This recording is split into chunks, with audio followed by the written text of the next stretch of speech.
மதுரை மாவட்டம் மேலூர் அருகே உள்ள ஆண்டி பாலகர் கோயில் குடமுழுக்கு நிகழ்ச்சிக்காக பராமரிப்பு பணிகள் மேற்கொண்ட போது சிவலிங்கம் கண்டெடுக்கப்பட்டு உள்ளது. இது குறித்த கூடுதல் விவரங்களை நமது செய்தியாளர் குமரேசன் வழங்க கேட்கலாம்.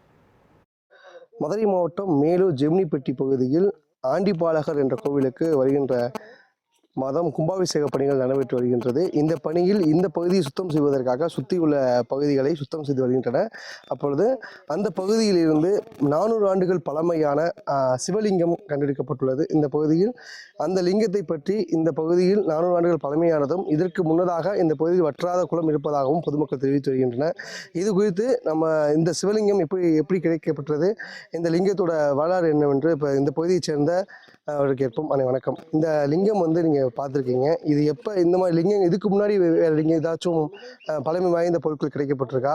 என்ன மாதிரி? வணக்கம். ஆனால் செவனிப்பட்டி இந்த ஆண்டிபாலகர் சாமியோட செப்டம்பர் 4 ஆவணி 19 கும்பாபிஷேகம் நடைபெறதுனால நாங்கள் கோயிலுடைய அந்த புனரமைக்கிற பணியில் ஈடுபட்டுக்கிட்டு இருக்கிறோம். பொதுமக்களாக நாங்கள் எல்லோரும் சேர்ந்து அப்படி பண்ணிக்கிட்டு இருக்கும்போது முற்பொருள்கள்லாம் நிறையா இருந்ததுனால அதை அப்புறப்படுத்திக்கிட்டு இருக்கும்போது கோயிலுக்கு நேர்கோட்டில் நாங்கள் கண்டுபிடிச்சிருக்கிறோம்.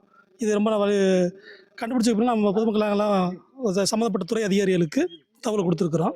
இது நாங்கள் விசாரிக்கும் போது எங்கள் முன்னோர்கள் காலத்துக்கு முன்னால் அது ஏறத்தாழ ஒரு 400 வருடத்துக்கு மேற்பட்ட பாண்டிய காலத்துடைய சிவலிங்கம்னு அப்படின்னு கேள்விப்படுறோம். இது உண்மைத்தன்மை என்னங்கிறத அறநிலையத்துறை அதிகாரிகளும் தொல்லியல்துறை அதிகாரிகளும் எங்களுக்கு தகவல்படுத்தணும். மேலும் இது பக்கத்தில் இருக்க கொங்கம்பட்டிலையும் இதே போல் ஒரு சிலையை நாங்கள் பொதுமக்களை கண்டுபிடிச்சி சம்மந்தப்பட்ட துறை அதிகாரிகள் சொல்லியிருக்காங்க.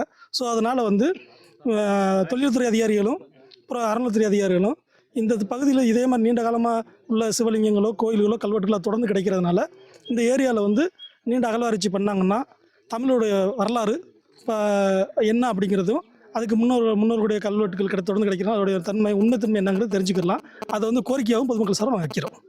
பொதுவாக இப்பகுதியில் பார்த்தீங்கன்னா கொங்கம்பட்டி, கரையப்பட்டி மற்றும் செமினிப்பட்டி பகுதிகள் உள்ளது. இந்த பகுதியில் அதிகமாக தொழில் துறை ஆய்வு செய்ய வேண்டும் என்பது மக்கள் கோரிக்கையாக பார்க்கப்படுகின்றது. நியூஸ் 1 செய்திகளுக்காக மேலூர் செய்தியாளர் குமரேசன்.